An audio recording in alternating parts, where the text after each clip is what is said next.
சக்தி வாய்ந்த உலக பேரரசை தனியாளாக எதிர்த்த முகலாய இளவரசி யார் தெரியுமா? அவர் என்ன செய்தார் தெரியுமா? இந்த பதிவுல விரிவா பார்க்கலாம் வாங்க.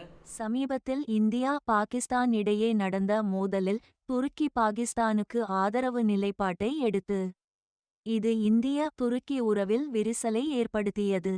இந்தியாவிற்கும் துருக்கிக்கும் இடையே பிரச்சினைகள் எழுவது இது முதல் முறை அல்ல.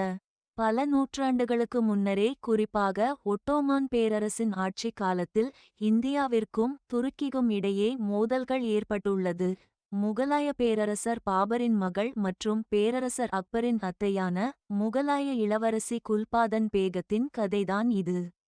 இந்திய வரலாற்றில் மறைக்கப்பட்ட மிகவும் துணிச்சலான மற்றும் சுவாரஸ்யமான இந்த வரலாற்று சம்பவம் பற்றி இந்த பதிவில் தெரிந்து கொள்ளலாம். குல்பாதன் பேகம் யார்? குல்பாதன் பேகம் தனது சகோதரரான பேரரசர் ஹுமாயூனின் வாழ்க்கை மற்றும் வரலாற்றை விவரிக்கும் ஹுமாயூன் நாமா என்ற நூலை எழுதியதற்காக மிகவும் பிரபலமானவர்.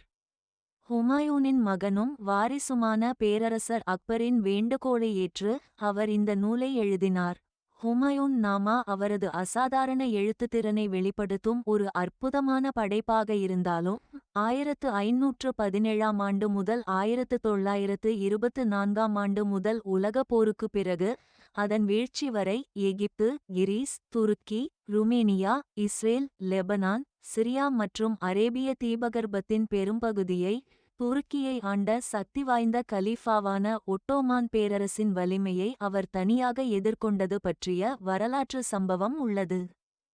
வலிமையான ஒட்டோமான் பேரரசை எதிர்த்த முகலாய இளவரசி வரலாற்று குறிப்புகளில் குறிப்பிட்டுள்ளபடி ஹுமாயூனின் சகோதரியும் பேரரசர் அக்பரின் அத்தையுமான குல்பாதன் பேகம் பயணம் செய்வதை அதிக ஆர்வத்துடன் இருந்தார். முகலாய பேரரசிலும் உலகின் பிற பகுதிகளிலும் அவர் மேற்கொண்ட அனைத்து பயணங்களிலும் ஒரு பெரிய வாகனம் அவருடன் செல்லும். குல்பாதன் பேகம் மெக்காவில் ஹஜ் யாத்திரை மேற்கொள்வதற்காக சவுதி அரேபியாவுக்கு புறப்பட்டார். மேலும் இஸ்லாத்தின் புனித நகரமான மக்காவை அடைந்ததும் தனது பரோபகாரத்திற்காக அறியப்பட்ட முகலாய இளவரசி ஏழைகளுக்கும் ஒடுக்கப்பட்டவர்களுக்கும் செல்வத்தை விநியோகிக்கத் தொடங்கினார். அந்த காலகட்டத்தில் பேரரசர் அக்பரின் கீழ் முகலாய பேரரசு செழிப்பாக இருந்தது. இடைக்காலத்தில் மற்ற வலிமைமிக்க பேரரசுகளை விட வலிமையான ஒரு சக்தி வாய்ந்த இராணுவ மற்றும் பொருளாதார சக்தியாக முகலாய பேரரசு மாறியது.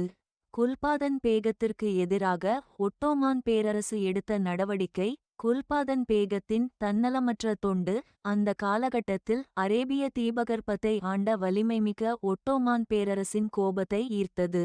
ஏனெனில் ஒரு வெளிநாட்டு இளவரசி கலிபாவின் குடிமக்களுக்கு செல்வத்தை விநியோகிப்பதை ஒட்டோமான் கலீஃப் அனுமதிக்கவில்லை. உடனடியாக ஒட்டோமான் பேரரசு ஒன்றன்பின் ஒன்றாக 4 ஆணைகளை பிறப்பித்து குல்பாதன் பேகம் அரேபியாவை விட்டு வெளியேற வேண்டும் என்று ஆணையிட்டது. ஆனால் துணிச்சலான இளவரசி மெக்கா மற்றும் அரேபியாவின் சில பகுதிகளில் சுதந்திரமாக சுற்றி வந்து அவர்களின் ஆணைகளை மீறினார். இறுதியில் தவறாக வார்த்தைகள் நிறைந்த 5வது ஆணை ஒட்டோமான் கலீஃபாவால் பிறப்பிக்கப்பட்டது. இது பேரரசர் அக்பரை கோபப்படுத்தியது. பின்னர் அவர் தனது அத்தை குல்பாதன் பேகத்தை இந்தியாவுக்கு திரும்புமாறு கேட்டுக்கொண்டார். ஏனெனில் ஒரு முகலாய இளவரசிக்கு எதிராக ஒட்டோமான்கள் இத்தகைய இழிவான மொழியை பயன்படுத்துவதை அவரால் பொறுத்துக்கொள்ள முடியவில்லை. Thanks for watching this video. Please subscribe our channel. Thank you.